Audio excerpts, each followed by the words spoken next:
Hello, people of the internet, and welcome to episode 19 of the Unnamed Games podcast. Back here in video and audio. I've got with me today the usual reprobates. I have Mr. Ratley Ratster. How are you, mate?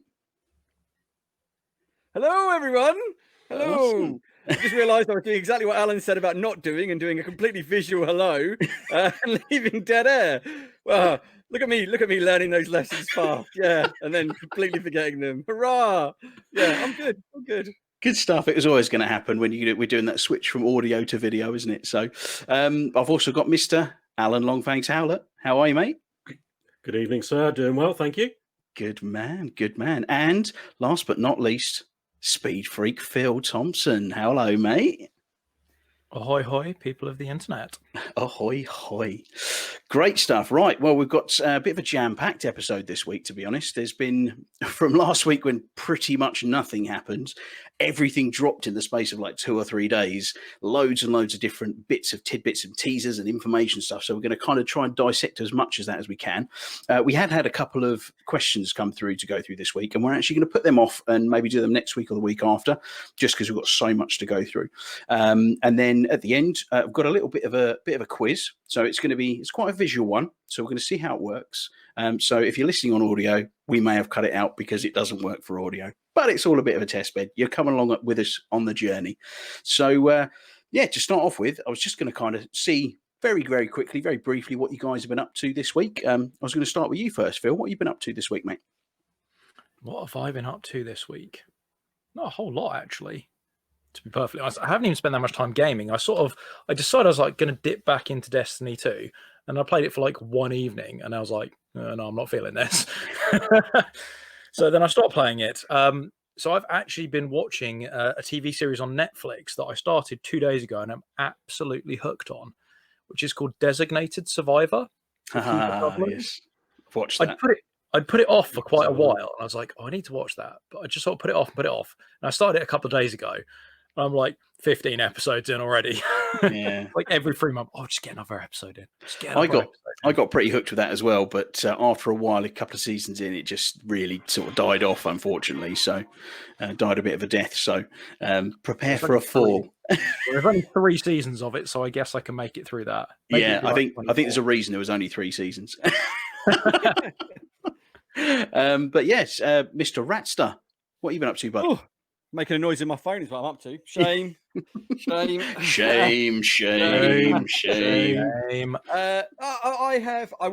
binged hard on Cobra Kai season 3. Just brilliant. Loved that. What else did I do this week? Played some more Division as per. I did dip my toe into Jedi Fallen Order after the patch went live. I'm kind of in the middle on that at the minute. I'm not sure the combat's particularly my thing. Game's beautiful, plays great. Looks like the story's really cool. Just not sure it's for me, which is cool. Certainly not an indictment if it's a bad game. You can tell it is a well-crafted experience, 100%. So yeah, dipped in that. Yeah, I said Division, done some paint. You just don't like him because the main character's a ginger, isn't it? Well, we all know I have no souls. To be fair, there's one thing that the character does all the time. It looks like he's sticking his chin out all the time. I can't quite figure out what's going on with the model, right? What's this all about? But it does it like that. Good game. Oh, he's just got a big chin. Boy. But I've been building my Millennium Falcon still, like that thing over there. It's just a massive undertaking, and it's taking up a lot of time. So yeah, I've had a productive, chill week, to be fair. So yeah, there you go.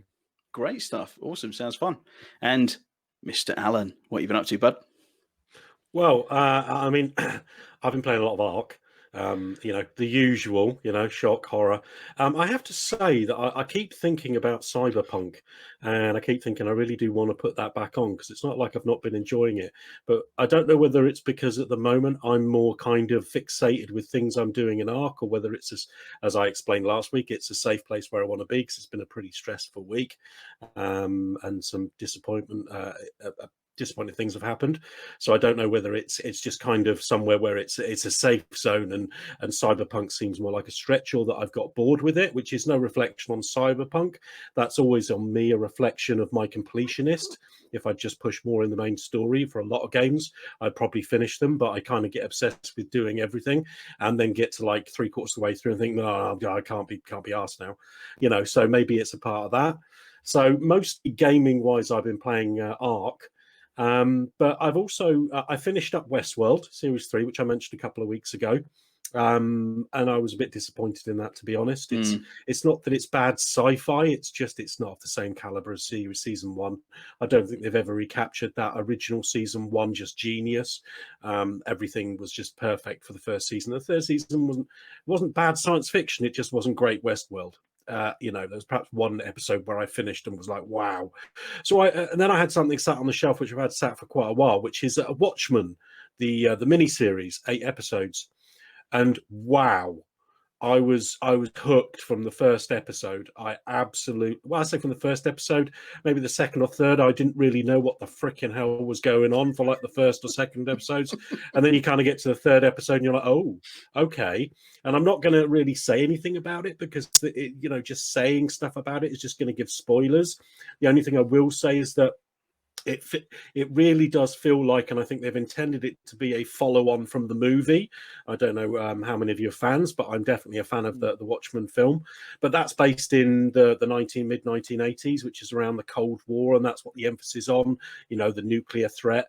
Whereas this series is set in 2019 in this alternate Watchmen universe, and it's got a very, very steep backstory about racism, which is kind of really relevant in our current day and age, to be fair. I mean, for decades, of course, but, there's obviously Black Lives Matter and all that kind of thing. But that's not what it's all about. And there is lots of tie-ins to the original movie and everything else. And as the series goes on, they become more and more, sort of like prevalent. Just wonderful writing, an absolutely fantastic 8 episodes. Just a darn shame that, and this, I think you told me this, didn't you, Ratley, that the series has now been cancelled. Hugely disappointed in that, but like many great series, Firefly, one series is quite often all you need. And for me, this is going down in my annals of absolutely epic TV series, and it's sat there up on the shelf next to the movie. And if I watch the movie, I'll probably watch all the way through and watch the series afterwards, because they just kind of follow on. Absolutely loved it. Don't you find, though, sometimes with series, like you were saying about Westworld, the first season was incredible, and then seasons 2 and 3 have never lived up to it. Like you're saying, this Watchmen series is fantastic. Can you imagine if they couldn't follow that on? It's just another thing. It's so disappointing. Sometimes it's a good thing. Something, and it's so good, and then the second season immediately lets it down, and it sort of spirals downwards. Quit while you're ahead sometimes. Yeah, it's one of those when people say to me, like when we talked really early doors about our favourite shows, and I said Battlestar Galactica. One of my favourite things about that is that we're ending it, and they ended it before it got too long in the tooth, and before it just became this drudge of, the story could have gone on and on and on. Essentially, it was a nice open-ended thing. I won't say what happens for other spoiler reasons, but the fact we're going to draw a line under it is one of the reasons I like the show, because it doesn't overstay its welcome. It knows its length and things. And sometimes I think shows like Watchmen that probably, just banging on too much will do it in maybe. But like I say, I don't know for sure. I haven't watched it, but sometimes. But one perfect series. I'm still bitter about Firefly. That will never go away. Brown coats forever. Well, Alan, maybe they can do a Firefly with Watchmen and just get you a closing movie like they did with Serenity. They've done it the other way around, haven't they? They did the movie first, and then and then they went and killed off my favourite blooming charactor, Wash. I mean, I'm still. Oh, please! It's a movie that's been out for like 10 years. Yeah, you haven't watched it yet. You really should. On that one, boys. If you were a Firefly fan, and you haven't watched Serenity. If you're a Firefly fan, that's hard to say. Coming soon to the Unnamed Games podcast recipe book. See? Firefly fan. But at the end of the day, I have to say, it took me many years to forgive Joss Whedon for killing off my favourite character, Alan Tudyk. Not worthy. It was such a great moment in the film, though. It was so unexpected, and as much as it was sad, it was such a gut punch. It was like a real out of the blue. Like, it's a memorable moment. You'll never forget it. Sad, very, very sad, You know, and I'd much rather I didn't kill the the most likable character in the crew. But Yeah, he played with dinosaur models. He's my hero. don't get me wrong, he was the most likable character, like I say. But you know, it was a moment that really made you pay attention. You know, as sad as it was. But yeah, I'd recommend Watchmen. Go and watch it if you haven't already. It's a good watch. I might need to check that out. Really, maybe once Expanse is done, that's the one I can delve into. I think possibly. But what have I been up to? So I've been what have I been doing? I've been playing a bit of VR. So I'm getting back into it. So doing a bit of Beat Saber, playing a bit more on Half-Life Alyx, and really enjoying that. And I've just invested in upgrading my VR headset. So I've got the Oculus Rift S up from the CV1. Nice. So yeah, I'm well charmed. So I haven't even unboxed it yet. It's downstairs. I've been busy doing stuff for the podcast. I've been going, I could just maybe open it and have a no, don't do it. It's been so tempting, but I haven't. You were too busy putting a shirt on. Yeah, that's it. Look, I see I got dressed up for you boys tonight. Look. Yeah. So I'd like to be sorry for making you get that Rift S, but I'm sorry, not sorry. Yeah, it's your fault, Phil. But what have we been watching? Tell you what I've been watching. One of my friends recommended The Toast of London to me with Matt Berry in it.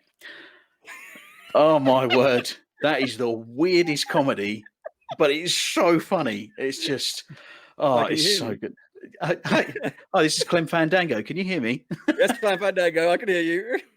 And if you haven't seen it, it means nothing to you. But I would recommend watching it. It is the weirdest thing I've ever seen. Do you know who Matt Berry is? He's the guy from IT Crowd. Young Girl, the Venom from IT Crowd. Okay. Yes. Where is this available? Netflix. Netflix have got it. Oh, is it Netflix? Is it? Okay. Father! Father! Classics. Anyway. That's somebody driving along, listening to the podcast that's just crashed into the freaking bushes. Anyhow. That's pretty much what I've been up to. So I guess we'll move swiftly on now to the news because, like I say, there's quite a bit of it. So first area that I wanted to touch on is Lucasfilms Games. So it's effectively, blimey, we've got some music in the background there, Chris. My phone just keeps going off. Put it on silent. It is on silent. I don't know what. I've turned all the sounds off and it's making noise. I'm like, throw it out the window. I touch it, it blows up. I don't know what's going on with it. Turned all the sound off and it decides to make noise at me. I do think it's also worth pointing out for those watching the video, a couple of upgrades there. We can see Chris messing around with his LED set up there in the background, and we can actually see Phil this week. It's got. Is it a lamp? Put it this way, it didn't cost me any money, so Of course it didn't. I love them. I returned those really expensive headphones, by the way. They didn't work properly. Anyway, we are digressing. So the point on the news, I said, Lucasfilms Games have just done an announcement trailer. So, a new publishing, I think it's a publishing house anyway, or a department of Disney that are in charge of the game side. I guess it's kind of the new version of LucasArts, wasn't it? LucasArts Studios. LucasArts originally. Yeah. So, and they've...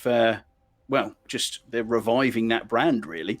And they've just stated that they'll be working in collaboration with the finest studios across the industry, which isn't EA, which is good. They'll probably be doing some stuff with EA, but I think we're probably pretty excited. Well, I know I am, the fact that we'll actually maybe get a bit more of a diverse portfolio, not just EA working on them games. I mean, what are your thoughts? Go for it, Phil. Well, we might actually get more games this way, is what I'm thinking. Yeah. EA really, they really opened up pulled out all the stops to make as many Star Wars games that exclusive license as they could. And cancelled most of them. And then cancelled most of them, yeah. Yeah, what are your thoughts on them leaving EA, Phil? Ratley, sorry, Phil, I cut you off then. Oh, okay. So for leaving EA, I'm happy that we're going to get potentially more diverse titles like Phil. Really, it's just like why wouldn't we? More Star Wars done well is a good thing. More Star Wars done badly is just more of what we've got. So, well, not necessarily. That's not fair because Fallen Order, like I said earlier, really seems like quite a solid game. I think Battlefront 2, I haven't played it in years, but by all accounts, Battlefront 2 is now in a really good place. And I really highly enjoyed. recommend the campaign of Battlefront 2. Yeah, everyone That's says actually something I played through quite recently, was this week or last week, just because I was like, I had a bit of a Star Wars itch, so I thought I'll play through that again. Actually, And does not work well on Series X. The stormtroopers, when they okay. die, bounce all over the place. Yeah, you like walk up and they doing, doing, doing. Yeah, it's like they're on strings. the because I also like to say I thought Rogue Squadrons was very good. I was going to say Rogue Squadron, but it wasn't, was it? Squadrons was really good. And I also hear that, like, you know, on Battlefront, the multiplayer is an exceptional place after all these years. Like, after all that kerfuffle and hoo-ha at launch, it's in a really solid place now. You know, like the economy's good, everything works well, the maps are interesting, there's plenty of characters to play, and it all came out for free in the end, you know, after all that backlash. Yeah, it was a bit tumultuous, wasn't it? Alan, any thoughts on the whole EA Star Wars situation? Yeah, I mean this EA exclusivity, you know, being you know, opened up to other developers has got to be a good thing. I mean, I for one, I'm sitting here just thinking, KOTOR 3. Somebody pick it up. I mean, now is the time to do it. And with the current gen and what's capable, how awesome would that be to see a third installment in the Knights of the Old Republic? And they finished the story. Please finish the story. Oh, yeah, exactly. You know, I mean, there's never been a better opportunity with the hardware that's available to create a simply amazing game. But the simple fact is, you know, with this license being available to other developers, that just means that people who aren't in these big massive studios also will have the opportunity to perhaps produce Star Wars you know, content. So, you know, we're not just talking about AAA titles here, we're talking about all sorts of content. And that's got to be a good thing. I mean, you know, we see what's happening with the, you know, the Disney Plus, like all the different series they're creating. This is The Mandalorian, and, you know, we're not just talking about the movies, we're talking about all these different series that are expanding the whole universe and making it much better. And, you know, so for me, it's got to be a much better thing. However, the only thing I would say that I'm a bit trepidatious is a word I don't get to use that often, so I'm going to use it now. Nice. But, you know, of all the people that perhaps make games, I'm not exactly jumping around the room for joy that it is the same people that made Division 2 who are talking about creating an open world Star Wars game. Because Good to segue me, there, mate. Thank you. I thought you'd already mentioned it, so I didn't all right. step on your toes, Craig. But I don't. My concern here is that to me, Star Wars is a game. Well, it's kind of a clue in the title. It's not called Planet Wars. It's called Star Wars, and every Star Wars game that I've ever played is not based on a single planet. Call me wrong, but I'm fairly sure every single one takes place on more than one planet, or at least the ones I've played, because that's the whole point. It's a galaxy at war. So if we're going to be looking at a Star Wars game in the vein of Division 2, whilst it might be a good game, I'm not sure it's going to be a Star Wars game. It might have a Star Wars skin, but you know, I'm just. I think I'd like to have more information. If I just circled quickly back to the EA thing before we go off onto the massive one, you know, I liked what you were saying about the whole Old Republic, Knights of the Old Republic, because actually that is, I believe, an EA published game. So actually that they haven't, yes, BioWare, isn't it? Yes, they haven't made it, but actually now the fact that there's lots of other studios coming into the fray, like Ubisoft and Massive, that are going to start doing all these other titles, maybe then EA will be more forced to go, okay, let's dip into what we know and what we've got, and maybe they might actually bring what we want. Or even let a third-party developer take on the reins under the banner of, you know, EA and create it, even if they don't want to put their own resources into it. What I was going to say is I got the impression from the announcement that it was more that Disney and LucasArts were pulling back control of what they're doing, and they're going to basically dictate what they want. So if the fans are crying for KOTOR 3, they'll just go up to EA and go, make this, we'll give you this amount of money, do it. And EA it won't be EA's decision making anymore. It'll be like Disney and LucasArts going, this is, you know, Lucasfilm, this is the best place for us to be, essentially. You know, the fans want to see this. This is where the Star Wars fans spend more of their gaming time. You've been trying to force them down X route. They want to be on Y route. Let's just go to this Y route and stay with that, you know. So time to start an online petition, I feel. Yeah. straight to the head of Disney. But sorry to sort of dip backwards and forwards on that point there, but I just wanted to kind of circle around on the point you made, Alan, because it was a good one about Knights of the Old Republic, because that is such a high profile thing that we're missing out on. But yeah, I think the whole Ubisoft massive situation, they're making an open world Star Wars game, and I think it's a very valid point what you're saying, Alan. Actually, if it was a Division 2 with a Star Wars skin on it, I think I'd be pretty disappointed. I'd like to think that as a developer, they could think a bit more outside the box than that, and potentially have a great open world, whether that be with Jedis and troopers and all these different people, but actually have it in multiple locations. I think we'd probably doing them a disservice massive by saying that it would just be a Division clone, because they've done various other types of games in the past. But I think I need to go to Chris on this one, as he is, he's quite well versed in what Massive have been doing recently with the Divisions, as he's put many, many thousands of hours in. Give us your 2 pence worth, mate. Yeah, it's kind of Massive, when they get things right, get it really right, and when they get it wrong, they get it really wrong. My concern is it can't afford to launch in the state that Division launched in, and the Division 2 launched in. And Massive, to their credit, with Division 2, they took a lot of. They're one of the. In fact, I would say we had a discussion before, I think, Craig, where I said of these games as a service models, the Division 2's launch was everything right.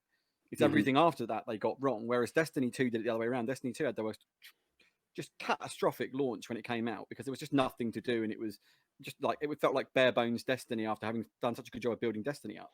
And then we get this like further input where Division then proceeds to go down the wrong route of how it does things, and Destiny goes down the right route of how it does things, and it's quite interesting to see that change. So yeah, I mean, I think La Massive can do a good job. I hope that Massive will do a good job, and I think it all depends on what they do moving forwards with DLCs, and the game needs to launch fully fleshed out. But Massive do have a habit of being quite buggy, and I'm trying to think the right word for this, promising a lot and delivering. They're not as bad as say something like where Cyberpunk went, we're going to do all this stuff, but there's it's not quite. I was just about to say, how many developers these days don't promise what they can't deliver and don't release buggy games? I mean, I know Cyberpunk is a bit extreme, but still. That's right on one end of the scale, isn't it? Yeah. But I mean, it's par for the course these days, quite frankly, isn't it? With games being released with lots of bugs and being patched later on. It's not unusual. Yeah, I think that's interesting, the way that you obviously immediately, because you're such a big Division fan, you've kind of gone to the whole it being a games as a service with this Star Wars game coming out, and I think I'm in the same camp. I don't know how you other boys think, but but I think there's a high chance it's going to be a Star Wars games as a service. It's going to be a Star Wars Destiny, a Star Wars Division, a Star Wars Avengers, whatever, because they are good cash cows. They're profitable for companies, so I can imagine that's the way they're going to go. But the way that you said that it's quite buggy, and I think potentially for a games as a service platform type thing, it was quite buggy. But I always thought, when I first played the Division 1 and the Division 2, I thought they were really quite well polished games from just a standard co-op or single player experience going through, and not looking into it in those fine granular details. But I mean, you played a bit of Division and Division 2, Phil. What are your thoughts? Do you think, would you like it to be a games as a service game with Star Wars in, or would you prefer it just be standard co-op? And what do you think in terms of the bugs? What was your experience? Personally, I didn't have any real issues with bugs in either of the games. I'm not enough of a hardcore player like Mr. Ratley there to find that pain.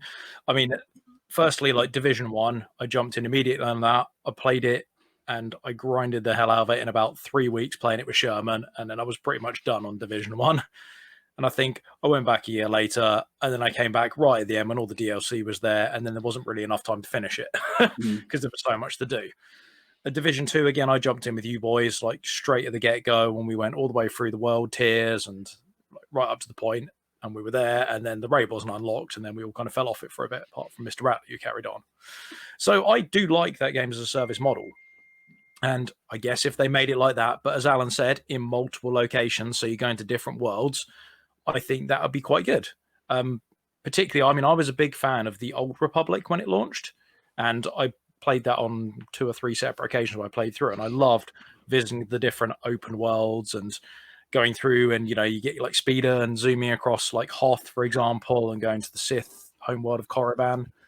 So I think there's a lot of scope in there for a games as a service with all these different elements on the different planets.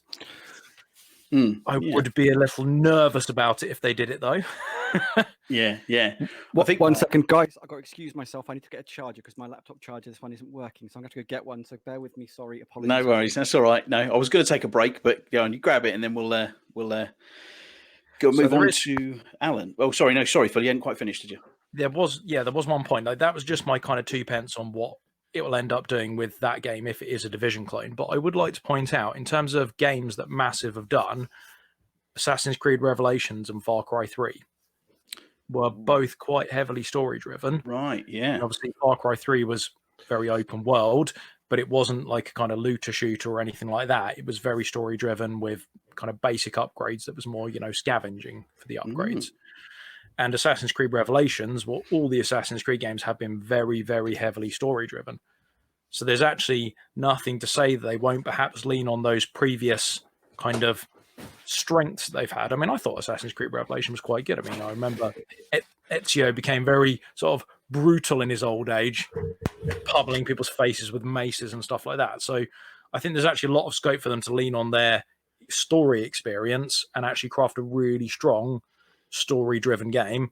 And also, if I refer back to the Old Republic, that again, although it was an MMO, that actually did have really, really strong, heavy story-driven elements. The whole story was they had over 1,000 voice actors in that game. Almost everything was voiced, which is very rare in an MMO. So actually, I think there's 7 if it's Bethesda. Just at different pitches. No, yeah, it's good. I mean, I know you sort of started the conversation up with it, Alan, but just kind of circling around after what everyone else has kind of said, really, in terms of the potential going forwards. Has that kind of made you look at it a slightly different way from what other people have said, or do you still? I'll reserve judgment until we hear more about what their ideas are. I mean, as Ratley says, they're not a one-trick pony, Massive, and as Phil pointed out, I mean, Far Cry 3 for me is one of my favourite Far Crys. I think it got a little, don't get me wrong, I've enjoyed many of the Far Crys that have followed after that, but they have gone into kind of a generic Ubisoft template where it's just like, it's the same thing, go to an area, do this, do that, do this, do that. And while the worlds have been incredible, the actual story has been really quite, I don't know, it's not been the main part of the gameplay. That's not to say that there isn't good stories in ones like 5 or 4 and 5. I thought the story in 5 and the ending was absolutely superb. But however, all the bit in between is just ticking boxes. But at the same time, I didn't feel like that with Far Cry 3. It felt like a world that you inhabited and that you actually had goals, and you didn't just go to an area and tick boxes. So for me, Far Cry 3 was one of my favourite Far Crys, and look back in fond memories, not least of all because of the editor, which I spent way too much time on making maps. But I mean, there's lots of potential there, and I'll be very interested to see what ideas they're going to be putting out there and what sort of thoughts they're going to have. There's loads that they can do, and with the current gen consoles, maybe you can have a Division type game, but you can go between different worlds. Maybe it's not set on just one world.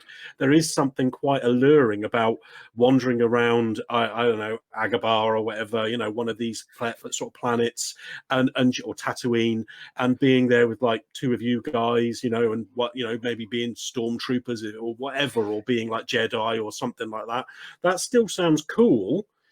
But, that as a basis, I think there's going to have to be a lot more Star Wars kind of angle to it, rather than just going and doing missions here and missions there kind of thing. I know exactly what Ratley's going to say. Well, no, I was going to say, actually, just made me think something which was really cool. Was I actually forgot to mention, Division 2 recently added a second location, which is just a helicopter ride away. So they absolutely can do in a games as a service thing, with multiple locations, not a question. One thing I was going to say, which I really hope Massive improve from the Division, is the story writing, because the story writing in the Division is bare bones. And a lot of people have actually said to me on this, like, this means the Division 3 is dead. I'm like, I'll be honest with you. I think the Division 3 has been in a bit of a question mark for a while, but I think the bigger thing that's killed the Division 3 is the real world right now. I'm not sure the real world would accept a sequel to a game which is currently far too real. Yeah, Division 1 is like today. Well, Division 2, mate. If you Well, yeah. go back and replay one of the missions, one of the strongholds in Division 2, and it's a little bit on the money right now. So, I think that this is a great thing for Massive as well. But like, what I really hope, what Massive do very well actually is, I think the gunplay and the leveling in the Division was excellent. The end game is now in a fairly solid place, and I think Massive take a lot of learnings really well. I say the difference between Division 1 and Division 2 at launch, I kind of got off point a little bit earlier, was enormous, because Division 1, me and Craig have talked about this at length. I don't know why I stuck with the Division 1 as hard as I did. I thoroughly enjoyed it, but the end game, looking back, was very, very bare bones when it hit end game at launch. And it took, and they did the right thing of pumping out content at the time, but it was all buggy as hell, broken, So what they did with Division 2 was, when the end game hit, the end game was like out of the box epic. And then they took too long following up that end game was the biggest problem. And when they did release the raid, it was just like the difficulty curve was off the chart, especially for console players. But now, like, it's, let's say, a much healthier place. But I really hope that Massive take their learnings from the Division and apply it to a Star Wars universe, because one thing Massive do really well is a really immersive world. Like, you really can't fault how brilliant the rendition of New York is, or the rendition of DC is in Division. They feel really real. Like, like I know people who've been to New York after having played the Division, and I was planning to go in 2020 before COVID hit, and I was talking to someone. He was like, "Yeah, okay," and they were like, "If you spent a lot of time in the Division, you could absolutely navigate New York from that map. And if you've been spent a lot of time in Division 2 and DC, you can absolutely navigate it." Just a little story there. You know where in Division 1 where the headquarters is, where you first start? Yeah, the post when when Ellie and I went to New York on our honeymoon, we were literally just walking around. We walked around the strip, we walked around the corner, and it was right. And I was like, "Oh my god, it's like that's the Division headquarters." Yeah. That's the post office. No, it's the Division headquarters. Yeah. There's so many of my friends who play Division who've shared photos now, like, and this is me outside of the safe room in Division 2, DZ2, and it's this random building in New York that to everyone, including people who live in New York, is completely pointless. But to them, it's like, this is the place where we had that epic gunfight in the DZ and stuff, and it's so weird. And like, so I think if you give Massive, like, Coruscant, I know Phil touched on this in our group chat, like, they could do something really immersive and incredible in Coruscant in the Star Wars universe, and taking it further afield to other Star Wars locations. I think their world building and their worlds they build are absolutely phenomenal. In fact, I made a comment when I started Division 2. I said, if this had existed when I was a kid, I think I would have gone, I want to make computer games that are like this when I was growing up. I had no idea when we were a kid, the computer games were so basic, this, Alan. But the art direction and design in the Division is so superb. And if Julian Garrett can bring that level of focus to a Star Wars game, I've got really high hopes for a really immersive, really fun game. How they execute it is a big question. So really important question. What's the equivalent in the Star Wars world to shooting paint cans in Division? shooting blue milk, isn't it? Out of Luke Skywalker's hands. Shooting Ewoks. No, the other question I was going to put out there is lightsabers. I mean, who's in agreement? I mean, you were talking about playing Jedi Fallen Order, and I really like the combat in that. I think it's great fun once you get the hang of it. But the one thing that everybody complains about, and I understand why it's not in Jedi Fallen Order, is you're playing with basically a beam of pure energy, and then you chop into the stormtroopers and you just leave a slight line. How are we thumbs up for amputation of various limbs and decapitations? Thumbs up. I don't know if it'll happen. Although it's, again, lovely segue there, Alan, because we were going to talk about a bit of Star Wars next. Actually, the Fallen Order, because it's been pumped up to not backwards compatible and not a Series X upgrade. It's like a backwards compatible extra. So they've kind of bumped the resolution up, and it's a BC compatible. Compatible. Did I say compatible? I feel we need to point out compatible. Compatible. That's going to be my catchphrase now. Backwards compatible. So it's running at a higher resolution at the 60 frames per second, which is really good. But you're saying about the cutting the limbs off, and yes, that was something that was really quite disappointing, I think, with that you couldn't, apart from some of the animals and stuff. But Disney Plus are starting to put a section in their TV for R-rated content, aren't they? I think it's called Star or something. So who knows? Maybe they're going to start having these two brands that they can kind of, have adult, more mature content, and the more kid-friendly content. I don't know. It amazed me how in Star Wars, like A New Hope, Obi-Wan just lops the guy's arm off, and it's a U certificate film. It's like he just takes the guy's arm off, and it's in a pool of blood. It's like, you perfect. It's like he just cut a dude's arm off. Did no one else see this? Yeah. I think they've realised that actually the biggest kids who spend money are us. Like we've got the disposable income, and we're childish enough to buy all of the stuff they sell because we're excited by it, and we all need to escape from daily life. So definitely. Maybe that's what's driving it. Yeah. So did Jedi Fallen Order? I mean, I've had a bit of a chance to have a go at it, and actually, I mean, Chris, did you play it before it had its? So this is your first experience with it. So my first experience, I think, would have been. I think having now. Because I didn't pay much attention to it. I knew it was coming out. I didn't pay much attention. But now I've gone back and seen, I watched the Digital Foundry video on the upgrade after having played it.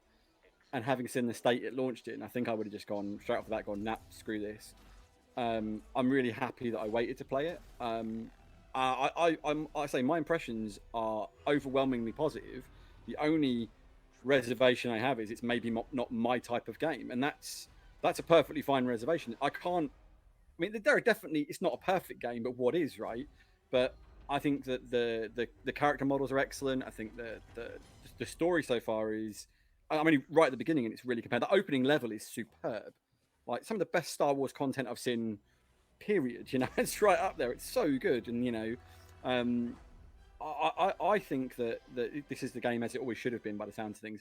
And I get the feeling that with this generation, we've seen a lot of that where developers have put a game out late in the generation, have pushed hardware to its limit, and have come back to it. Now we've got better hardware and gone, we'll just tweak that and it'll run and look as it should. And, people will be happy with that. So, I mean, I like it. My first impressions are overwhelmingly positive on that. Yeah, good stuff. Awesome. Phil, have you had a chance to try it on the new upgrade? I have not. No, I didn't think you did from I'm what you said. afraid I haven't. Yeah. What I can confirm is, though, I played it at launch, and I had no problems playing it. Like Chris says, I wouldn't have even touched it if it was in that condition. But I played that game start to end, and I absolutely loved it. I found no issues. Yeah, well, when I saw it, Digital Foundry pointed out the biggest issues were on the Xbox One S. To be fair, yes, there's some really horrible footage of the Xbox One S, and I was like, I did play One X, so maybe that's sort of mopped up all of the problems.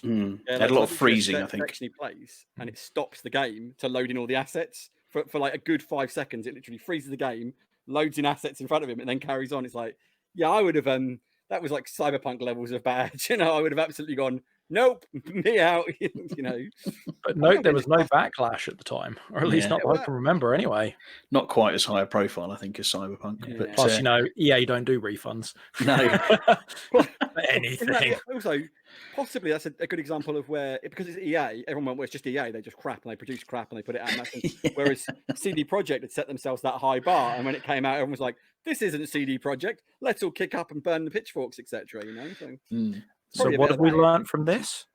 We should make the podcast terrible, and nobody will expect any more of us. I don't know. It's pretty terrible now, mate. We're doing a pretty good job of that. I ran off to get a charger earlier. We can't get much worse. Phone's been blaring. Yeah, this is pretty junior school. This is. My light on my face is a table lamp with a piece of paper hung over it, just to be clear. So there you go. Look, it's thrift store podcast. Alan, I know you haven't had a chance to play it. Do you think with the update it might tease you back in and tempt you to play it again? I'm in exactly the same spot that Phil is. I played it on a Series X. Not Series X, One X, should I say. And I thought the game was beautiful. I thought the gameplay was awesome. I enjoyed the experience, especially those opening scenes. But from beginning to end, I had a thoroughly enjoyable experience. And to be perfectly frank, I was not aware of the issues that, maybe I wasn't paying enough attention to the media streams, but I was not aware that there was some big furore about it being a terrible release. Because from my point of view, the same as Phil, I absolutely had an amazing experience with that game, and I would go back to it again. But I have to say, I don't really see the benefit from my point of view of a graphical upgrade unless you're talking about an optimization to Series X, because I thought it was a pretty damn good looking game when I played it myself. So yeah.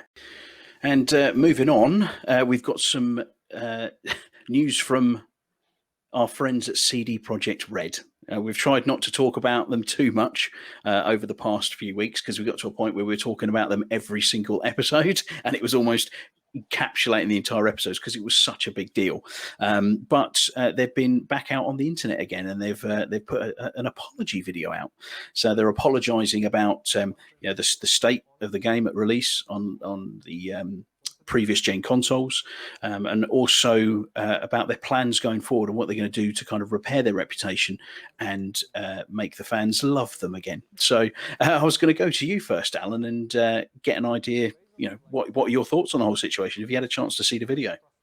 Oh yeah, I've watched the video. Poor old Marcin Nowinski. He looks so sad, but he should get a Raspberry Award for that performance, bless him. But maybe it's genuine sadness, as Ratley pointed out when we were talking earlier on. The company that he's a co-owner of has potentially lost billions. So I'd be a bit sad in that situation. Make me cry. Yeah, that would definitely make me cry. Like the Bitcoin guy who's lost the password to his wallet and it's got 220 million in. I don't know whether you've seen that story. I've seen that, yeah. Yeah, that really sucks. So you can understand why he'd be a bit upset, and obviously CD Projekt Red's reputation has been knocked to the six. However, I'd have to say that the video, in my opinion, is about 5 weeks too late. I don't know whether they had to hold off for legal advice or whether they were making discussions first, but it would have been nice if they'd released this video literally a week or a couple of weeks after the game came out, because that would at least have given them more of a voice than a few occasional tweets. So I think that's a bit of a shame. As far as the content, he's explaining away a lot of the issues they have, and some of it I'm like, okay, fair enough, that explains it. But there are certain parts of it I'm kind of like, really? Because he's talking about the fact that they were actually working right up until the almost a couple of days before the release, and that's their excuse for not giving out keys to the console versions, which to many people seemed like they were trying to hide the fact that the game wasn't finished. And I kind of, and I'm not a game developer, but I kind of find it hard to believe when I've watched these videos. And as I've said before, I've not had that same experience. A few bugs, a couple of crashes, but nothing serious. The game looks pretty darn good to me, being on a Series X. But some people have had an absolutely awful issues with the game not loading, textures not loading, just multiple issues where the game looks absolutely awful, where there's multiple crashes, things don't work, and you're seriously telling me that when you released that game you didn't see these issues? These issues only occurred when the masses got hold of it? That seems a little bit, I don't believe that. I think that the decision was made, and that's a bit of a flimsy excuse. I'm grateful for some of the extra information as to why these issues happened, but I think I think they've still got a long way to buy back that kind of reputation that they had before. And I think this video is a bit too late. It is welcome, but I think some of the excuses in it were a little bit like, I think that's just trying to palm it off as saying, oh, sorry about that.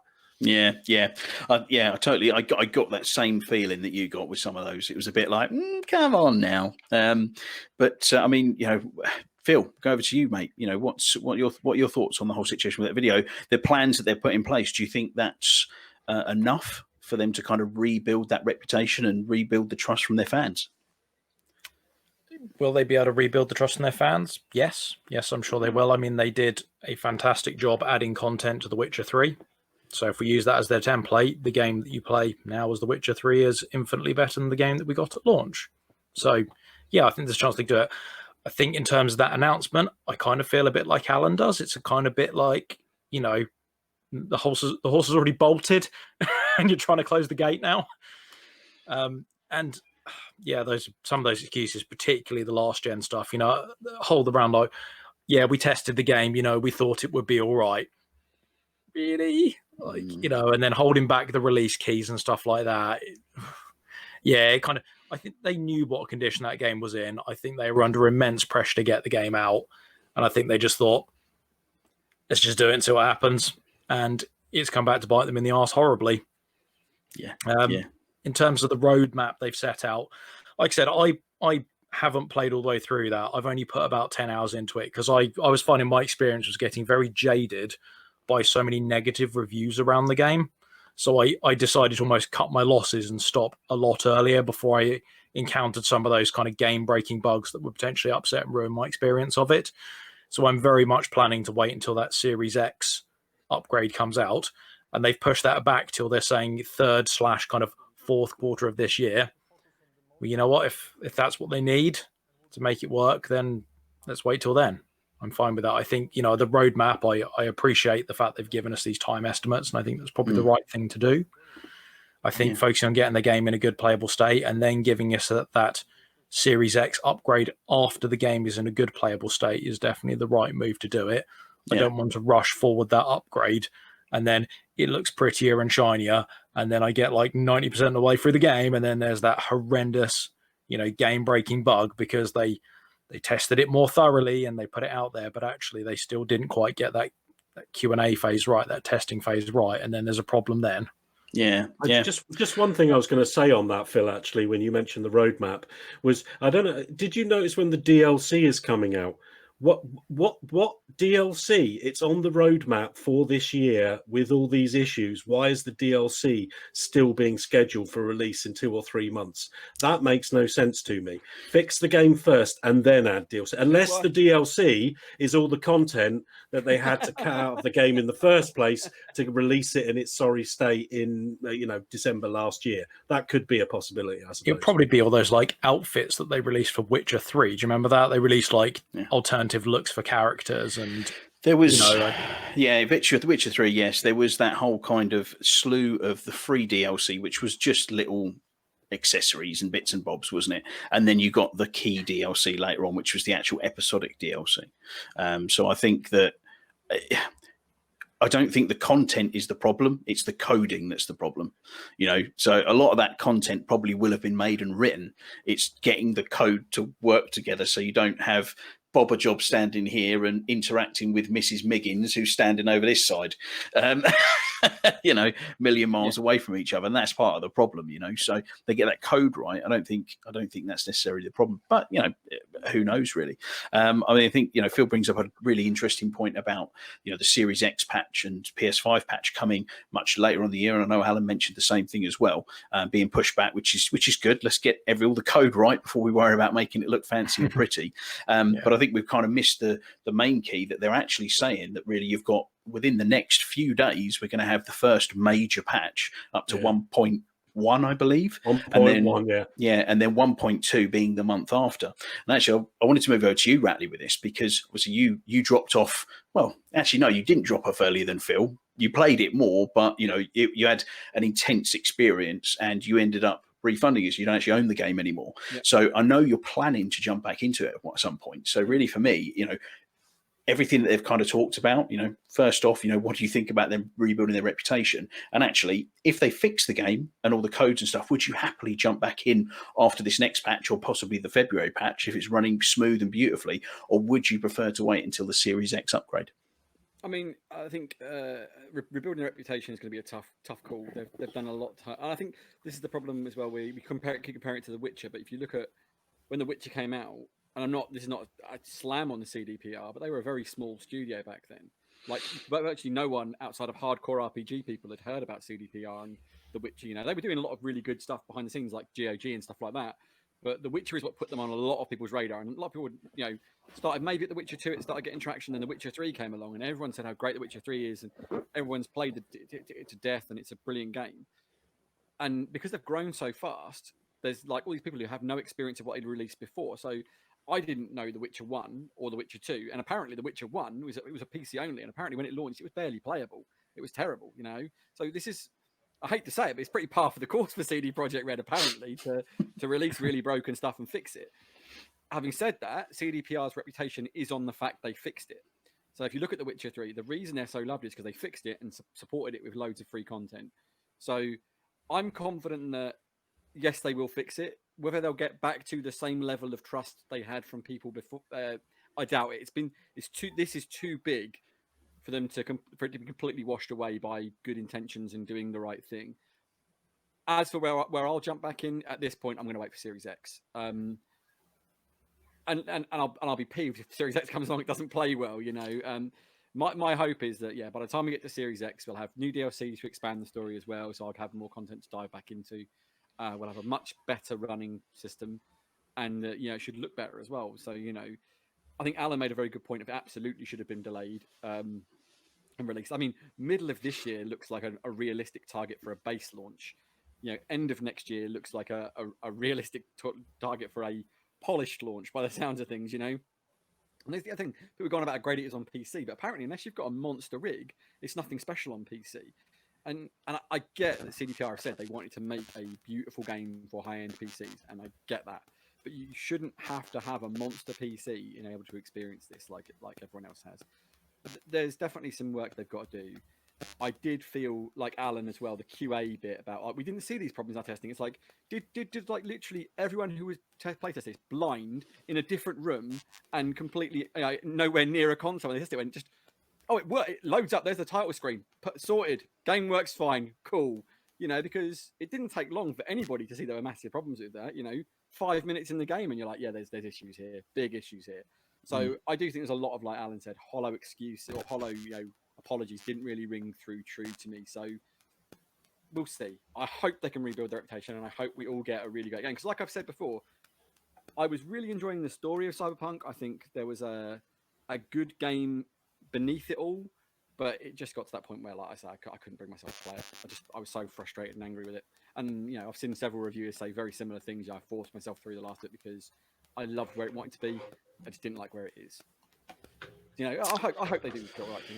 Anyway. Yeah, coolio. Well, moving over again to something else that's hopefully a bit of a reckoning for another game, because Chris, I know you're not massively into this particular one, but me, Alan, and Phil did play a lot of it. It's Forza Horizon 4, and I know we all bought the super duper gold editions that's going to have all the DLC in it because we loved the DLC in Forza Horizon 3, and then we got the Treasure Island DLC, which was really cool, something different weather types, going around finding stuff. That's quite cool and different. And then we got the pinnacle, the Lego Racers DLC, which was rubbish. Yeah, it was totally Phil. Yeah, I think it was very much geared towards. Maybe it was geared towards kids, but the key is that in Forza Horizon 3, the final DLC was the Hot Wheels DLC, which again is geared towards kids. But as a game template, you were racing normal cars around the most incredibly insane roller coaster type tracks, and it was great fun. And guess what I'm trying to get at is that DLC is coming to Forza Horizon 4. Hurrah! I'm so excited about it. So, is it official? Yeah, I believe it's official. Or is Yes, it? it is. Yeah, totally official. Yeah. Good. Yes. Good. Yeah. You scared me there a second, Chris. I thought it was. I listened to the rumours, so I'm very pleased that it's official. This is awesome. Yeah. So, which is great stuff. So, yeah. I mean, I'm sure Chris will have something to say on it, but I was going to go because it's in his name, Speed Freak Phil. We've got to go to Phil first on this one, haven't we? What are your thoughts? Hot Wheels, go. I thoroughly enjoyed the Hot Wheels DLC for Forza Horizon 3. I'm very excited for some Hot Wheels DLC in Forza Horizon 4, unless it is the Forza Horizon 3 DLC moved into 4 and polished. If they just copy it and move it across, or it worked there, we'll just put it in this game as a backup. Then I'm gonna be like, ugh, really? Okay, I've played that.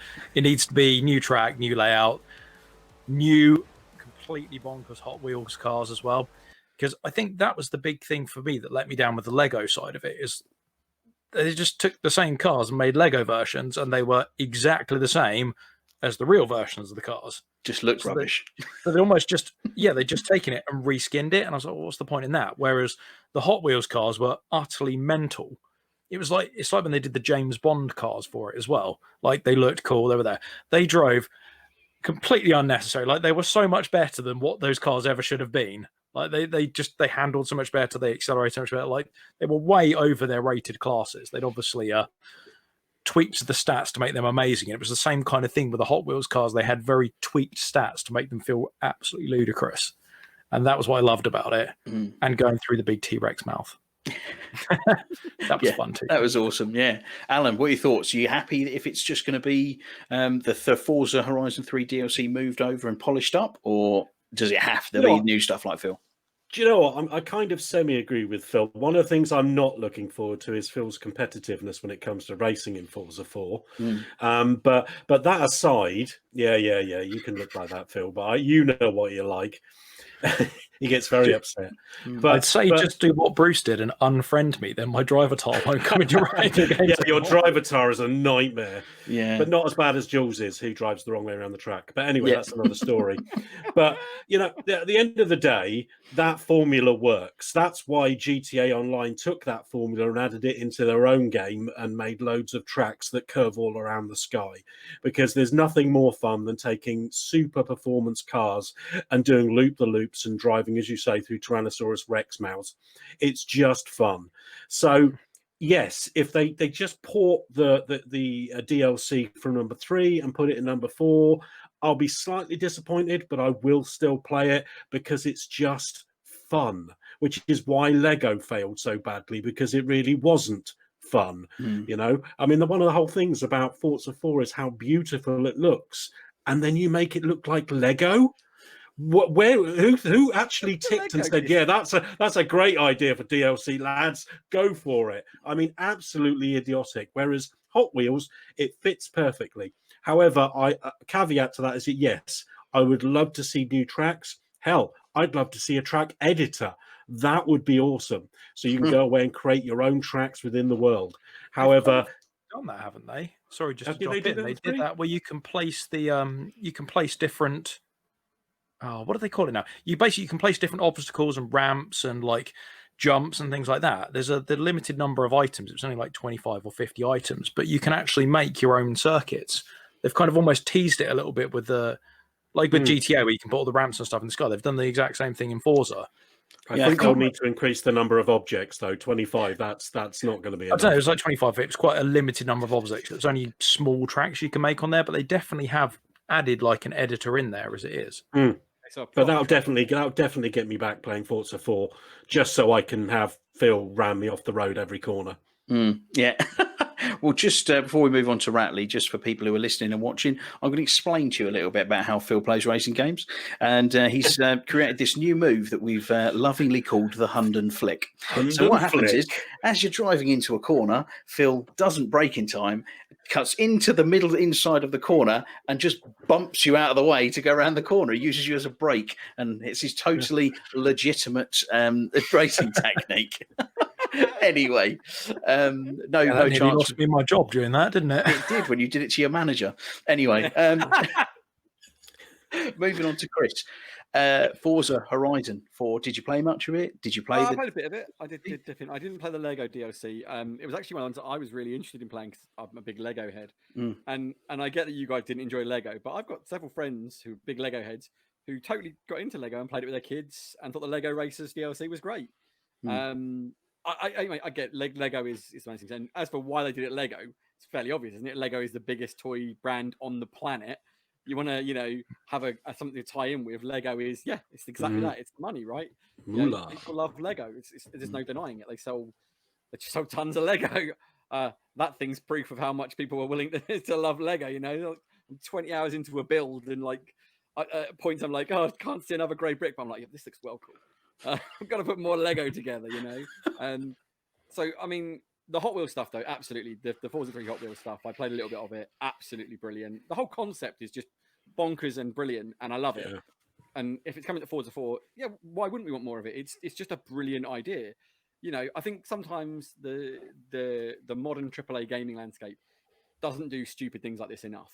Like some of the greatest times are just completely off the wall and crazy. And I think the Hot Wheels one was really, it's like sometimes when something is dropped unexpectedly, it is the best surprise. And then Hot Wheels came along, everyone was like, what? And then played it and it was like, this is ace, right? Yeah. I can think of a few other sort of surprise drops of DLCs where I've gone, come again? This is cool. Yeah. I remember Far Cry 3 when they did Far Cry Blood Dragon. The 80s epic movie, just with 80 stars. It was like, this is amazing. How have people not done this before? I'll never forget the first when they dropped the Predator in Wildlands. Yeah. Yeah, Yes, and it that was was just so out of the excellent. blue, right? And I never forget, we Yeah. were chatting about it, and we spent a good evening trying to kill the predator. We were rubbish. Yeah, We yeah. killed a lot. And I never forget, there was that one time we did kill it, and all went up going, "Oh, we've killed him. Let's all look at him as he dies." And then we're like, maybe we shouldn't be here. Yeah. And then it blew up in our faces and killed us. We're like, we failed that spectacularly, didn't we? You know. So, but that whole concept, and that DLC was executed well. And I think sometimes these off the wall DLCs or unexpected DLCs are the best. And the Hot Wheels stuff is great. More of it, yes. And as Alan said, the thing that would most make me the happiest, without question, is a full track editor, like a proper full track edit. You know, where you can build your own massive track, all the bits and pieces, all these mental things, like you were, you know, a 6-year-old boy and you wanted to, you know, put your bits and pieces together, and you know, because you used to stack up books and like stick tracks on it. Remember as you're a kid, and like see how fast you could throw your car down it and things like this. You kind of want that as your toy box in Hot Wheels. So if they're going to do it, I'd like to see this really expand on that kind of stuff and give you a proper toy box to play with. Do you know what I mean? Like big massive ramps and big jumps and crazy stuff you can do. Like break Ford's Horizon 4 a little bit, make it a little less serious for Hot Wheels. Yeah. You know? No, that would be definitely cool. I think if you want that now, go to Trackmania Turbo. That game is Hot Wheels, the game. Insane. It is mad, That's and you awesome. can build your own tracks now. Absolutely bonkers and really good fun if you play it multiplayer. Back before the lockdown, there was I think it was me. Was it you, Phil, as well? Yeah, and then Krusty, I think. Yeah. So it's 3 of us, and actually my son as well.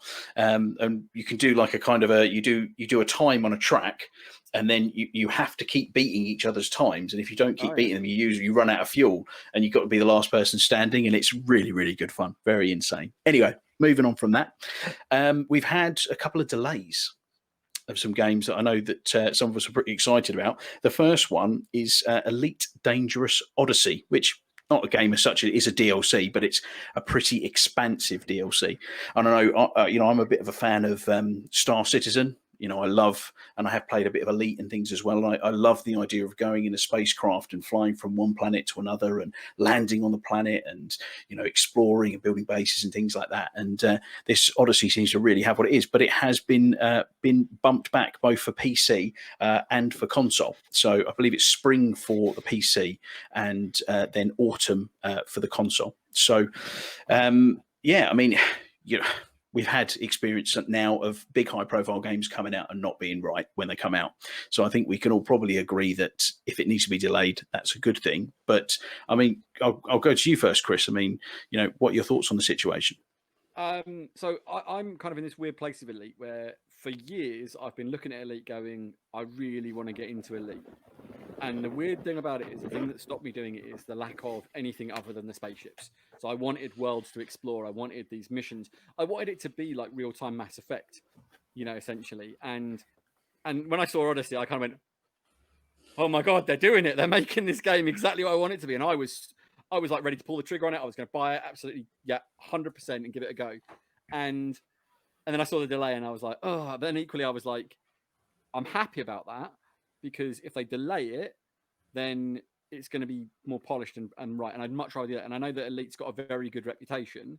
So I think I've got a funny feeling that after the whole Cyberpunk blow up last year, we'll see more developers have the foresight to go, I want to step back from this and I want to get it right and get it really right before we, launch our title properly, because we don't want to have that kind of backlash. We don't want to be the next Cyberpunk, essentially. You know, I know we keep labeling Cyberpunk like it was the first to do it, because it certainly wasn't, as we said before. But they don't want to. They've seen how bad the company value. But there's so many. You could just go back through like just lists and lists of broken games at launch. You know, it's ridiculous. And Master Chief. This is the other thing. We've just tolerated it, and we shouldn't. But so maybe Cyberpunk was good in that moment. It was a watershed moment, possibly. But I'm glad that Elite's been delayed, but I'm not happy about it, if that makes sense. Yeah, so I think I'm that's looking forward to it, but yeah. Yeah, that's quite an objective view on it. Well done, mate. That was like keep the emotions aside, and it probably is a good thing. So, Alan, I mean, I know you were a big Elite player for quite a while, weren't you? You really got into it, and I don't know if you've been excited for this Odyssey DLC. You know, I've sunk a lot of hours into Elite Dangerous, a lot of hours. Nowhere near as much as other people, but still a bit of a noob because there is so much to the game. It's a really interesting dynamic because if you were talking about Star Citizen, you know, they've gone straight in, you know, trying to create this game that has as much interaction and believability in the world. And I believe you've played it, and it's basically set in a solar system. For the time being in alpha, yeah. Yeah, exactly. So, you know, how long have they been in alpha? You know, they've been in alpha for a number of years now, right? Whereas Elite Dangerous went the other route and went, right, okay, we've got this world. We've already, you know, we've based it on the original Elite. You know, we've got this whole galaxy, this whole universe where you can explore. And they have all these systems about different, you know, sort of like regimes and, you know, I can't think of the right word off the top of my head, but, you know, sort of like conflicting sides kind of fighting against each other, the exploration. They got all the space flight down. And while, you know, there have been issues and this stuff like that, they've always been looking to improve the game. And I haven't actually bought Horizons because my attention has been elsewhere. And I think Horizons been out for a good couple of years now. And this was landing on planets. So this was kind of the first footfalls of them trying to make the game more immersive. And Odyssey is kind of like, it seems like it's the end game for Elite Dangerous, where they're trying to add in that final level of content. And it's really, really important that they get it right. You know, whilst I would never say that Elite Dangerous is a perfect game across the board, it has plenty of issues like lots of other these type of games have, where there's an awful lot of grind and there's not enough content and not enough depth to story missions. Most of the space story, you know, things that you do are fetch and carry and exploring, which, you know, is a bit of a major grind. This is what they're promising is really, really interesting. You know, we're talking about maybe not quite the same level as interactivity as something like Star Citizen, but the ability to get out of your spacecraft, actually explore worlds, go in, have, you know, actual, you know, hand-to-hand combat, you know, with laser rifles. But, you know, the amount of content and the amount of interactivity they're trying to add on top of what is essentially a space exploration sim is very ambitious. And it could be a real game changer. I don't think Horizons was. I think it was just a kind of a stepping stone for them to kind of test the waters and see what they could and couldn't do. And there's still a lot to add to that. I'm fairly confident in saying that there's still only certain types of planets that you can land on, not all of them, and that there is limited content on those planets.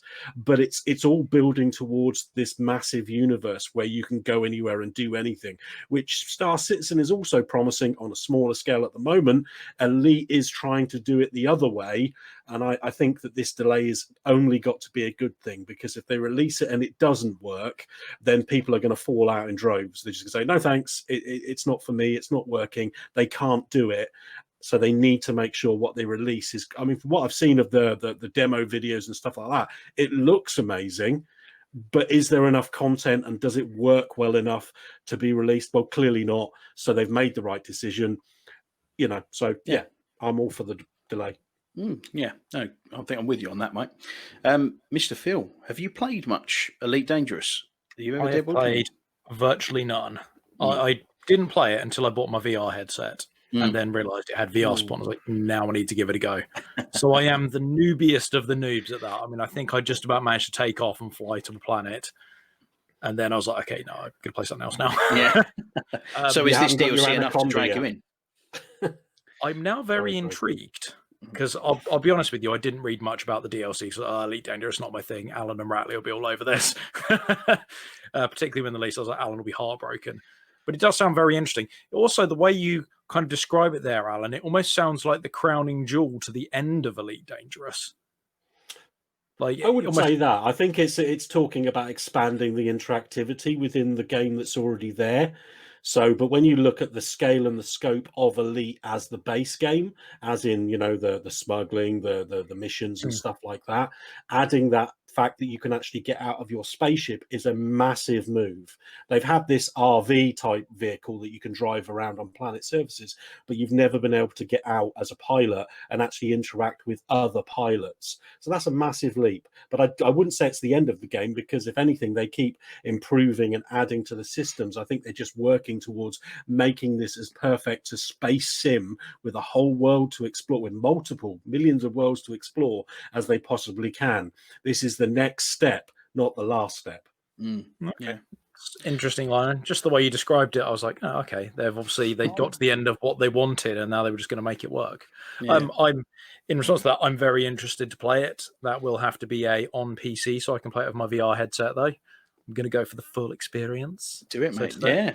Well, I think it's very much seems to me that they're getting to that point where, because Star Citizen has always been this big deal because it's always looked so amazing. It's been such a grand idea and a grand project, but it's getting to that point. I mean, they're making millions and millions of dollars every year from all the subs and the and people buying ships and things like that, and it is great fun to play. It's buggy as heck because it is an alpha. The thing with that game is it seems to be getting almost a bit of a joke, like it's never ever going to come out. And I think Elite can almost really capitalize on this and come out with almost a Star Citizen Junior, if you like, that's going to whet the appetite of all these people who are just chomping at the bit to get something more substantial out of Star Citizen. Like Alan says, it's just one star system at the moment. There are plans for multiple star systems that you travel through warp wormholes to get to, and full cities on every planet. So it's grand what their plans are, but seems like there's no end in sight with it, really. So by the time they make that game, it will be so out of date, so behind in terms of technology that we'll run it on mobile. To be perfectly frank, you'll probably be able to get on a spaceship and travel through wormholes by the time they release that game. Yeah, that's it. Yeah, just as a weird thought, and then it's just like on a slight this. Do we think we're overlooking one game in particular because of its launch press, etc.? You're thinking of No Man's Sky. Because No Man's Sky is exactly what we've all just described, and especially given I haven't played it, but given the news of the last patch, the last update was apparently amazing, and you can do all of the things we're talking about in Elite Dangerous in No Man's Sky. I wonder also that's also a thing. I was to say, yes, it had bad press, but No Man's Sky has a certain style to it, right? And Elite is much more. I don't want to use the term hardcore, but it certainly has a more edgy and real feel to it. It doesn't hold your hand. Well, it's not exactly that. It's just a look and feel of it, because No Man's Sky is quite cartoony and quite, No Man's Sky always gave me a kind of a 70s sci-fi feel. Yeah, that's a really good. Like pre-Star Wars 70s sci-fi, where everything was shiny and colourful and Logan's Run type. Yeah, and then Star Wars came along and made everything gritty and dirty and sort of lived in. And it's weird because I heard special effects on some behind the scenes stuff refer to it as the Star Wars effect, like how they went about changing the way the future looked. And I think I wonder if that's what we want as more hardcore nerd types, is we want to live more in a Star Wars type universe than we do in a No Man's Sky type universe. And so whether that's we're just overlooking No Man's Sky because essentially it's not Star Wars enough. Well, personally myself, I've not overlooked No Man's Sky. I've put in more than a couple of 100 hours on that game, and it's a lot of fun. But I think, and I know that they've added an awful lot more content to it over the last couple of years since I haven't played. But as I said, I spent a good few 100 hours on it a couple of years ago, and built massive bases, did a massive amount of exploring, and certainly a massive improvement from when it was first released. But there are still a few complaints leveled against it as well. Some of these procedural world building things with No Man's Sky, where you've got about 6 different types of worlds and they're not quite as random as you think they are. There's a lot of fancy colors and flashy lights, but the actual mechanics underneath aren't quite. I think it's kind of No Man's Sky is more of a junior introduction space exploration sim. A lot of fun, easy to use, not very complicated, lots of action and stuff to do in it. And then I'd say that you're looking at Elite Dangerous, which is your next level up, and then you're looking at Star Citizen, which is Uber level because it'll never happen and blah blah blah. Literally pie in the sky almost. It's and isn't the biggest package on that for all the ships something like 150 grand? Oh no, I don't think it's that much. It's I think a lot of 50. money. I think it's about 1,500 quid. I think, isn't it? If you buy every ship in the game, it's like $150,000 or something. It's absolutely mad. Yeah, a lot of money. Yeah, it's madness. For a game that isn't finished, that's a lot of microtransactions, isn't it? It is. Yeah. Really, EA got a rough end of the stick when you consider how much Star Citizen are charging. Yeah, I reckon you're right, mate. And our final bit then for this week is another delay.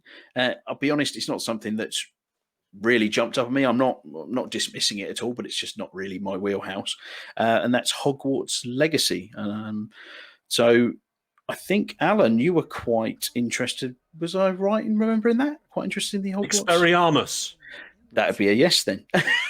Yeah, Well, no, I love the Harry Potter series. I really do, Mm. and I'm not ashamed to say so. I really, I love the films. I love a bit of fantasy and magic and that kind of stuff. So I'm really a big fan of Harry Potter. And looking at Hogwarts Legacy again, it looks like a very a grand idea. Set in the Hogwarts, but obviously set a lot before Harry Potter timeline. And again, they're trying to do something that's giving you this open world within this universe where you can do lots of different things that you've seen in the movies and you wish you could do, and learn about different spells and see the magical creatures and go to like the village and do this. I think it's a wonderful looking game. It really, really is. I've seen lots of sort of in-game moments from it, and I'm very excited about it. And again, I'd rather they get it right, release it when it's good and ready to release, rather than pushing it out early. Again, I think we've talked about this an awful lot, and I think it's about time game developers accept that they do need to be releasing these games when they are happy that they are ready to be played and they are finished, not before. Because they're just buying bad feeling from their customer base. So again, it's a positive thing. Sad, but positive. Yeah, I think we're pretty much all in agreement right across the board. With all these delays that happen, and we know a lot of it's due to COVID. That delays, they're a good thing. It's disappointing if you're looking forward to something, but you want it to come out and be good. I mean, apart from obviously being the delay itself, Phil, have you got anything kind of wanted to talk about with Hogwarts or anything you're going to miss? I'm quite excited to play that game when it comes out. Actually, I read all the books and I really enjoyed them. Watched the movies, enjoyed them less than the books.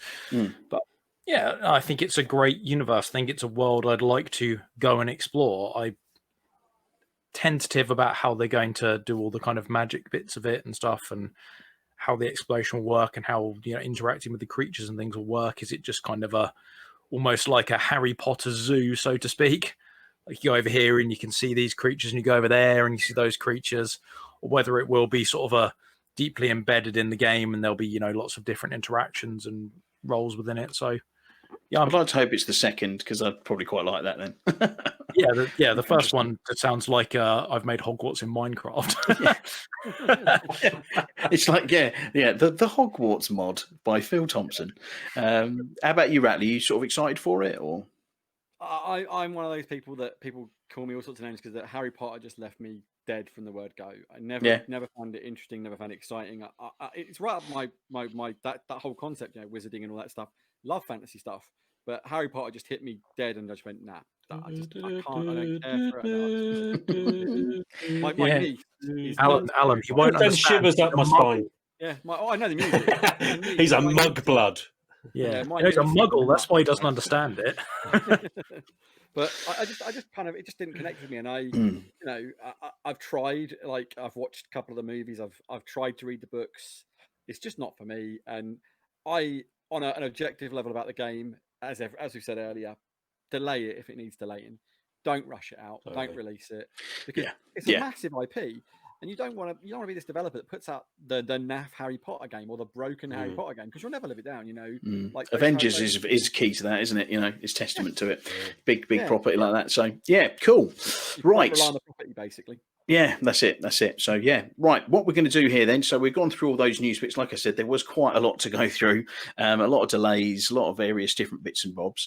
But I think what we're going to do now is we are going to take a break, because we're going to try out a new quiz. Now, it's a visual quiz, so it may not work for audio. So if you're listening, there may be just us saying goodbye next. If you're watching, you may be seeing a bit of a quiz coming up, or it could all just go horribly wrong, and this will be the end of the podcast. So, but who knows? We'll all see with you shortly. Granted, that's the worst case scenario. Yeah. We just say goodbye now, and then it's covered. You don't have to re-edit it. I'm confident it'll be fine. Positive, Phil. Yeah, we'll see you in a minute. Hello, everybody, and welcome back to the second part, or kind of third part, because it's been a bit of a wobble this week. We're trying different techniques, different technologies, and most of it hasn't worked. So we said totally not daylight outside. It's totally not the next day. I'm stuck. still. There's a time. Yeah, we haven't clock been this thing trying on. I'm still at overnight. Nightlet. So I thought we were going to say that it was just the next day and it wasn't 4 days later, because that's how long we've been doing it for. So, for continuity's sake, wearing the same shirt, much as Ratley's wearing the same shirt. However, the other two are in a different time space, and they've changed clothes now. So, but anyway, absolute disaster. So you mean we got up, had a shower, and got dressed, whilst the pair of you just didn't bother and stayed? I'll have you know, I got up, had a shower, and put the exact same clothes on from last night. That's what I did. That's a single guy right there. Luckily, the podcast isn't in 4D, so we can't tell if you're lying or not because we can't smell you. Yeah. And to be fair, I put this shirt on specifically for the podcast last night, so I wore it for about an hour. So I think that's pretty acceptable to wear the next day. It was a stressful hour, though. It certainly was. It certainly was. Anyway, moving on. The idea was we were going to do a bit of a visual quiz and test out some stuff with a new video. However, every time we tried to do it, it just went and didn't want to do it at all, so it kept crashing. So instead, we've gone for emergency backup, a Star Wars quiz, which is great because everyone loves a bit of Star Wars. Everyone likes to try and answer Star Wars questions. And the boys get to have Star Wars buzzers, which is great. So let's go around the room. Mr. Ratley, can I have a buzzer from you, please, sir? Of course, this is the way. Oh, Of course. that's a good one. That's a good one. I like that. How are you going to say it so calm without getting excited? Yeah. Alan, buzzer from you, please. Means I owe you a life debt. Brilliant. Love a bit of Jar Jar. Yeah, he's going to get chastised on Twitter, that boy, now. I stand by it. I like Jar Jar Binks. I'm putting it out there. Yeah. I still think got it, I Jar Jar's suppose. secretly a Sith Lord. Of course you would, Phil. And what's your buzzer, Phil? For the Empire! There you go. Look, dark side all the way, Mr. Phil. Cool. Right. So I've got a little bunch of Star Wars cards. I got bought one Christmas, and I've just picked 3 random cards with a bunch of questions on. So I'm going to ask them. First one to buzz in and get the correct answer wins a point. Nice and simple. We'll move forward. So let's see if Alan can keep going on that winning streak that we didn't manage to record last week. Unlikely. Never know. Never know. If it was Star Trek, it'd be a good chance. But Star Wars, meh. Question number 1. Who does Anakin Skywalker defeat using 2 lightsabers? For the Empire! Speed Freak Phil. Count Dooku. Count Dooku is correct. I better double check the answers. I did know that, but it's yeah. In case someone says, actually, I think you'll find that key dokey. Brilliant. So that's 1 point to Phil. Question number 2. Who does Anakin Skywalker watch a ballet with on Coruscant? This is the way. Ratster. It's Palpatine. It is Palpatine. Correct, Ratley. Nice one. Question number 3. Who do Obi-Wan Kenobi and Anakin Skywalker chase after an attempt to target Senator Amidala on Coruscant? This is a tough one. I do not know this one. Yeah. Do you remember the scene? Name? Do you need a name? Yeah, I can't think of the name. It's the problem. Yeah. Oh, yeah. I mean, it's Anakin falling through down onto speeders and all sorts of stuff. I remember the scene, but he's hunting a bounty hunter. But I can't remember who it was. Yeah, it's the name that's going to totally skip me. The other I know at the end we get Django at the end, but I don't know who the bounty hunter they were chasing was. Couldn't tell you. Okay, right. It is a really tough one, that one, because I wouldn't know the name. I'm going to tell you the name, and then we're going to ask you a follow-up question that someone can get the point from instead. It was Zam Wessel. Never knew that. I didn't know that. Vessel? Could you tell me where the vessels are? The vessel? So, wrong franchise. Instead of that, I'm going to ask you a question. First one to buzz in. At the end of the scene featuring that bounty hunter, something happens. Ratley. Django Fett kills the bounty hunter and flies off. Yes, well, that wasn't what I was going to ask. I was going to ask, how did the person die? For the Empire. You a life debt. Oh, that was close. I'm going to think it might have been Alan. I'm going to go with he snipes him, doesn't he? It's his headshot with a sniper, isn't it? Not quite. No. Close. For the Empire. Phil. He shoots him with a dart from Camino. Yeah. That's it. Poison dart, yeah. Shoots him in the neck. Dart, and he sort of dissolves into his original form. That's it. Yep, exactly that. Nice one. There we go. Lovely job. Excellent. Right. Green lightsaber and Obi-Wan's. No. I've just read the answer. I had the card the wrong way around. Skipping questions. Quality production, this people. We are top of the tree. I've got to say, this week it's just a disaster. Everything that could have gone wrong has gone wrong. I don't even think I'm going to watch this one back. Right. When Anakin meets Padme for the first time in 10 years, Green lightsaber. What does she say he will always be to her? For the Empire, Phil. you'll always be the boy I knew on Tatooine. Very good, Phil. Yeah, Look well at done. this. He's on fire. Right. Okay. What was the name of Darth Vader's own personal super star destroyer? Ooh. Looks like Ratley knows it on the tip of his tongue. Alan looks like he hasn't got a clue. Can I go? I'm going to go multiple choice, shall I? This is the way? Go on then, Chris. It's not the executioner, is it? I'm going to give you that. It's the executor. It's so close. I'm going to give you it. I'm going to give you it. Fair enough. Right. Okay. Feels like fair enough. Yeah. I thought that's a fair call, that is. We know you didn't mean that when you said that, Phil. Yeah. I was going to say, I remember the first Star Wars quiz where I got you only gave me that. To be fair, that was so close. Like, Yeah. and I know Craig's been lenient on other quizzes with me, so no, that's fair call. I wanted to approve of that as opposed to my usual disapproval. He just remembered he was on camera. That was all. Yeah, you're probably right. Yeah. Right. Whose personal fleet of Star Destroyers are codenamed Death Squadron?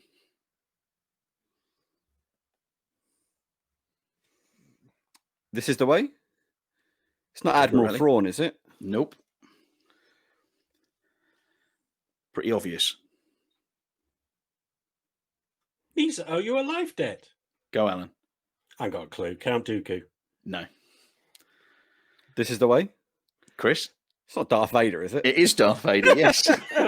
I'm just going on the questions on the card. Right. Okay. Which hand does Luke Skywalker lose fighting Darth Vader under This is Cloud the way. Lisa, are you a life debt? That was Chris. It's his right hand. It is his right hand, Yeah. and Ratley takes the lead. Okay. Who does Princess Leia give the Death Star plans to before she is captured Lisa, by are you a Darth Vader? life debt? Alan. R2D2. Yes, he's off on a start now. There we go. Good old Artie. Yeah, it's in the bag. Oh man, this is a tough question. This one. What color is Darth Vader's Lisa, are you a lightsaber? lightsaber? The Empire.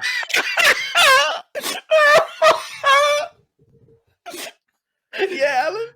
That means are you a lightsaber? Red. Yes, Alan, it is red. The week everything went wrong, including Alan's I'm- buzzer. I'm here all week. Try the veal. He's are you a lightsaber? Brilliant. Oh, jeez. Oh, right.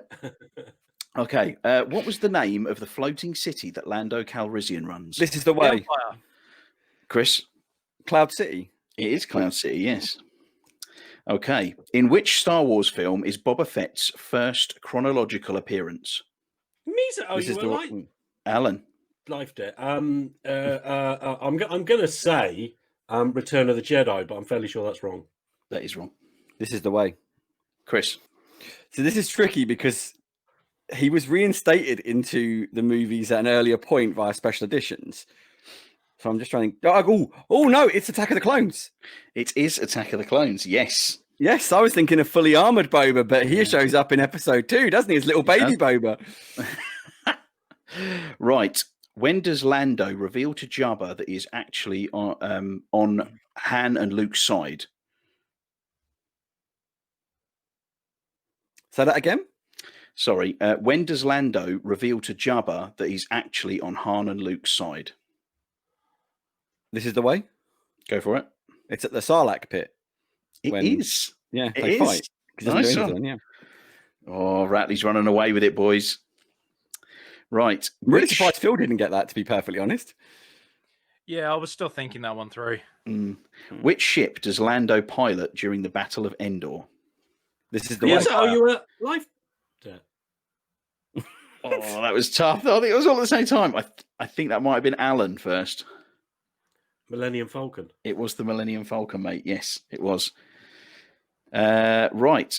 Who was Lando Calrissian's co-pilot during the Battle of Endor? This is the way. Means are you a life debt? That was Chris. Neen Nub. That is it Nean Num? Neen Nub or something. Num, Strange. Yeah. Close enough. Nice It's one of those names that it's really tough to nail down. I'm sure there are Star Wars geeks that are going, "Oh, it's just you fool, you peasant." I'm going to do one other card because actually they're quite quick questions, aren't they? Okay. Right. Let's have a look here. Which Imperial general leads the assault on Hoth?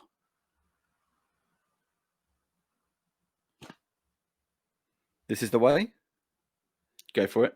General Veers. It is General Veers. Nice one, Chris. Right. That's niche, man. I had General Veers in my head, but I couldn't remember if he said you can start landing your troops now, General Veers, or General Veers was someone else. I was like, Yeah. It's got to be him. He's the only general I can remember being mentioned by name as general. It's like, yeah, I don't know. Right. Who finds the missing Commander Skywalker and Captain Solo on Hoth? Means owe you a life debt. Go for it. Leia. No. This is the way. Go for it. It's a pilot, Rogue 2, I think. It's Rogue 2. Jeez. That's impressive, Ratley. That is impressive. Mate, Empire Strikes Back, that whole opening sequence in Hoth is one of my favourite cinematic beats, period. Like that whole bit of the Hoth thing. Do you know the Could watch pilot's that name? forever. No, I'll I be- couldn't. I was going to say, I'll be impressed. It was Zev Seneska. Nah, wouldn't have got that. Wouldn't have got Yeah. that. God, I knew that one. Yeah. Yeah. Sorry. 7 bonus points, Alan. Alan, I don't think we had a chance in this, mate. Yeah. How do the snow speeders defeat the mighty 4-legged AT-ATs? The Empire. Phil. They shoot their tow cable around and fly around their legs to trip That them is up. correct. Yes, mate. Nice one. Why does Princess Leia send all troops to the south slope of Sector 12 during the Imperial invasion of Echo Base? For the Empire. Go, Phil. Is it to slow down the advance so the transports can escape? No. Means owe you a life debt. Go for it, Alan. To evacuate. No. Any more for any more? Just gone No. blank. No. Okay. It was to protect the fighters. Ah. Yeah, apparently. Okay. What does the controller in Echo Base tell General Recan has happened in Sector 4? For the Empire. Go for it. Is that where they spotted the Imperial droid scout drone? No. No? Okay. It's a pretty tough one again.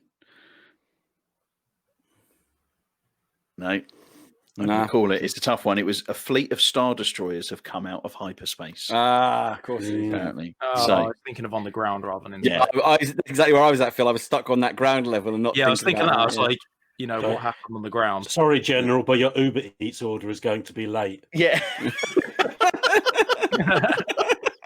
Yeah, the Tauntaun that was carrying the pizza died from cold.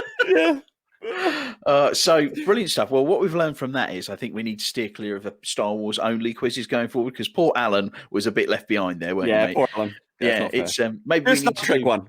Do a Star Yeah. Trek one for Alan. Yeah, or maybe we should do like a. I think we might have done it before, a bit like a mastermind in the hot seat, and you know your chosen Chosen subject. chosen subject. Yeah. Flatulence. Yeah. Right. Okay. So after that quiz, that very impromptu quiz, it's pretty close. Pretty close. No, it's not very close at all. We've got Alan on 3 points, Phil on 4 I got points. 3. Yeah. And Mr. Ratley on 10 points. So well done, Mr. Ratstar. First score of the year. So that puts us now then, Alan on 2 points or 2 wins and Ratley on 1 win and Phil on 0, I believe, for the year, isn't it? I'm enjoying being in the lead. I don't think Yes, it's going to last that long, but I am enjoying it. that's good. That's good. I hope it gets to like I hope it gets to this point where we're not halfway through the year and it's like someone's got a massive lead. I hope we're kind of Yeah. tit for tatting most of the year. I think that'd be really fun if it is. Yeah, definitely. I think it's we'll keep track of it. We'll keep going, and we'll try and make sure that the quizzes are nice and fair. And maybe if somebody does have a bit of a lead, they have to have a bit of a forfeit if they're naughty and like do the quiz themselves, so they can't score any points that one. We'll just try and keep it as fair as we can because it's like it's a bit of a laugh, isn't it? Just one comment I want to make. I don't feel Phil was putting enough effort into his buzzer. We need some real evil buzzer response here, Phil. So put some gusto into it. Come on. One last time. Give us your buzzer. For the Empire! That's There you it. go. There you go. There it That's is. it. There it Phil, is. this is the way. Yeah. There Yes. it Actually, Oh, you were like it. that's I it. love that That's message. perfect. Oh, makes me Binks. Oh. Great stuff. Cool. Right. Well, thank you very much for listening to this travesty of an episode. We apologise. It's been awful, but hopefully next week will be a bit better because we're going to try some new stuff. So I guess that all that leaves really is for us to say, well, goodbye from me. Goodbye from Ratley. Goodbye. Goodbye from Alan. Adios, muchachos. And a goodbye from Phil. The Empire! Bye-bye. Bye-bye. Bye-bye.